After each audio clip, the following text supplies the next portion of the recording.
22 000 km² seulement, à peine plus vaste que les îles Fidji, et pourtant ce tout petit territoire qu'est Israël peut se prévaloir de compter une start-up pour 1500 habitants. C'est le plus fort ratio au monde.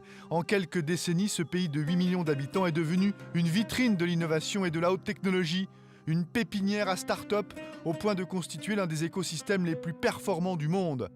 Alors, quels sont les ressorts et la recette de ce miracle israélien ?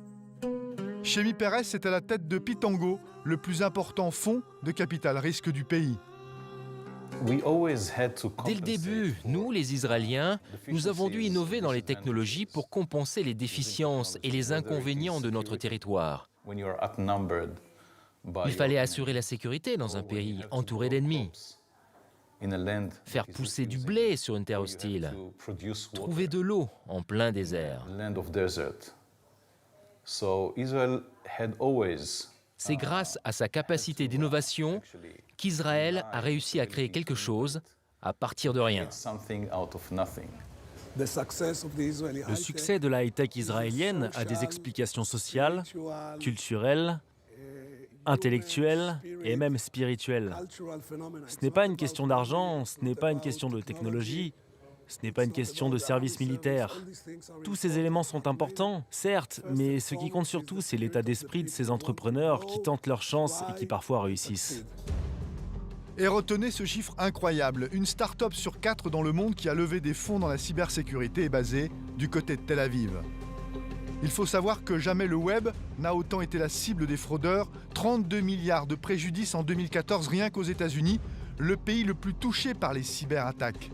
Alors dans ces conditions, pour se protéger, banques et acteurs du e-commerce du monde entier se tournent vers l'État hébreu, où les start-up israéliennes rivalisent d'innovations incroyables. Notamment BioCatch, particulièrement performante. Fondée en 2010, elle a levé 12 millions de dollars et a déjà monté une antenne à Boston. Pour traquer les hackers, BioCatch s'appuie bien sûr sur les dernières technologies, mais plus étonnant, elle fait appel à l'intelligence artificielle.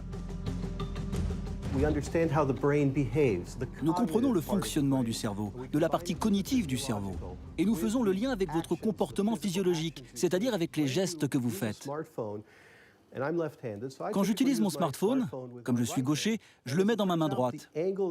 L'angle avec lequel j'oriente mon téléphone, la pression que j'applique avec les doigts de ma main gauche, la façon dont j'utilise l'appareil, toutes ces données sont mesurables et similaires d'une session à l'autre. BioCatch ne s'adresse pas aux utilisateurs d'ordinateurs ou de smartphones, mais aux banques et aux sociétés de e-commerce.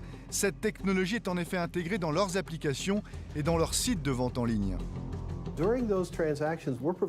Nous opérons une authentification en continu des transactions. En fait, tout au long de la session de l'internaute, nous analysons son comportement. Si la personne change, nous le voyons tout de suite. Par exemple, si un cheval de Troie est installé dans le PC de l'utilisateur, nous sommes capables de repérer que celui-ci a quitté son poste et qu'un intrus, quelque part sur la planète, a pris la main sur son compte. Et cette intrusion, BioCatch est même capable de la détecter en temps réel de façon spectaculaire. Quand l'utilisateur se sert de son ordinateur, voilà ce que cela donne sur les écrans, un dessin un peu brouillon, mais quand le programme espion prend le contrôle, BioCatch voit tout de suite la différence, le graphisme piloté par un algorithme malveillant devient géométrique, donc suspect. Nous pouvons très vite repérer ce type de comportement. Nous signalons immédiatement que ce n'est pas l'utilisateur qui est aux commandes. Il vous faut quelques secondes, quelques minutes ? Quelques secondes, s'il s'agit d'un robot. Vous avez évité à la banque de perdre 173 000 $. Et dans ce cas précis, oui. Nous fournissons à la banque une analyse biométrique du risque qui alimente son système informatique de lutte contre la fraude. La banque prend alors la décision de valider ou non la transaction. Les cyberpirates ne prospèrent pas uniquement sur le web. Ils s'attaquent également aux données confidentielles, aux brevets, aux secrets industriels des entreprises, aussi bien ceux des PME que des multinationales. Alors restons à Tel Aviv pour découvrir un homme, un serial entrepreneur qui incarne à lui seul la force de frappe d'Israël dans la cybersécurité. Le voici, il s'appelle Nadav Zafrir. Il nous a reçus à Team 8 qu'il a fondé, un incubateur dédié à de jeunes start-upers spécialisés en cyberdéfense. Nadav est un ancien militaire, un gradé qui a dirigé la fameuse unité d'élite de Tsahal, la 8200. Il m'a fallu 25 ans avant de quitter l'armée. En général, ça dure un peu moins longtemps. Vous faites 3 à 5 ans de service militaire. Ensuite, vous partez en voyage pendant quelques mois en Asie ou en Amérique latine. Vous faites un trek. Puis vous revenez.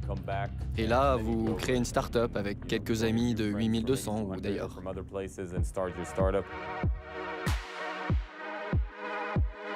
En sortant de l'armée, la meilleure école selon lui pour les entrepreneurs, Nadaf a donc décidé de faire fructifier son expertise en cyberdéfense, un double défi.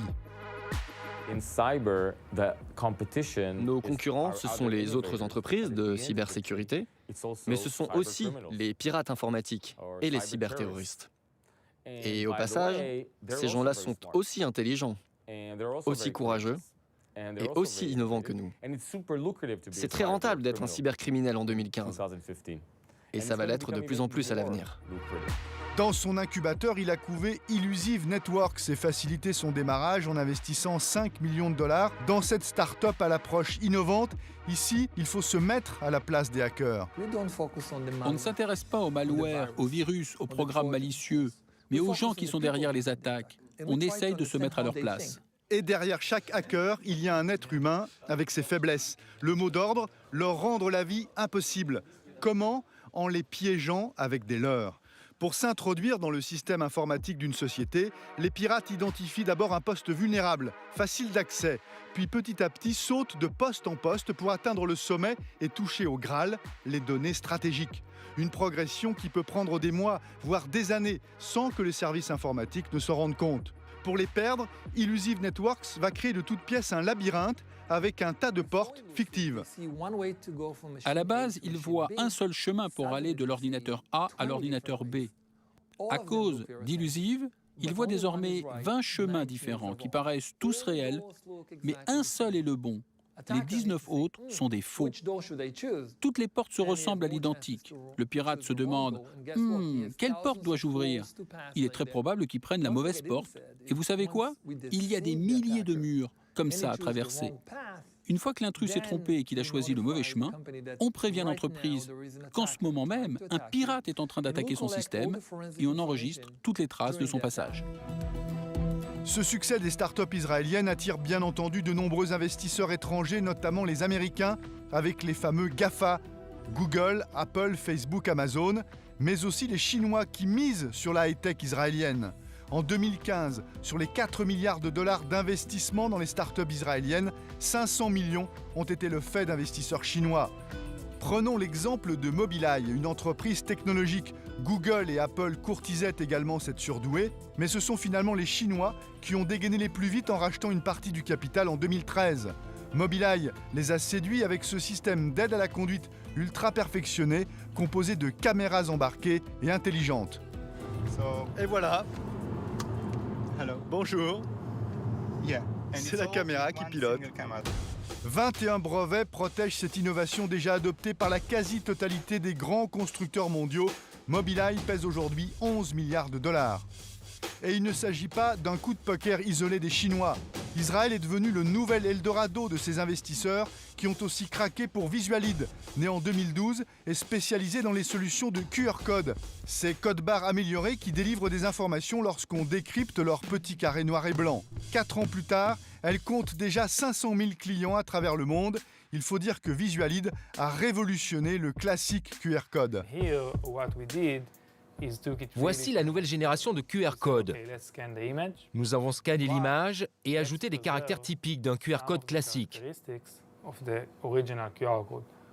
L'utilisateur qui voit ces symboles comprend qu'il s'agit d'un QR code et qu'il peut donc interagir avec l'image.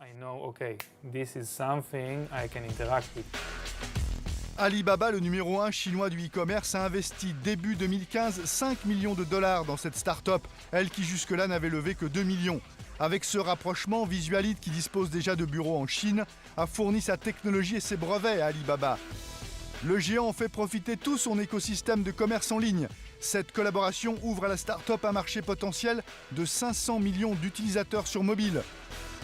Or, les mobinautes chinois sont les plus grands consommateurs de QR code au monde. Aujourd'hui, Visualid a donc changé de dimension, mais compte bien garder son indépendance. Visualid est devenu une filiale d'Alibaba? Non, nous sommes une entreprise indépendante. Mais nous avons une relation privilégiée avec Alibaba, qui était au départ une start-up et qui est devenue un mastodonte. Avec la base de clients d'Alibaba, nous disposons d'une énorme force de distribution pour notre technologie. Nos atouts combinés aux leurs créent un potentiel de développement très important. Ces insolentes réussites de la Silicon Valley israélienne ont convaincu l'État hébreu de bâtir en plein désert de Negev, sur la commune de Beersheva, un projet pharaonique d'1 milliard de dollars sous la forme d'un gigantesque parc technologique regroupant des grands groupes, des start-up, des investisseurs, des centres de recherche et même des experts militaires. Cette oasis high-tech est encore en chantier. À terme, elle comptera une vingtaine d'immeubles.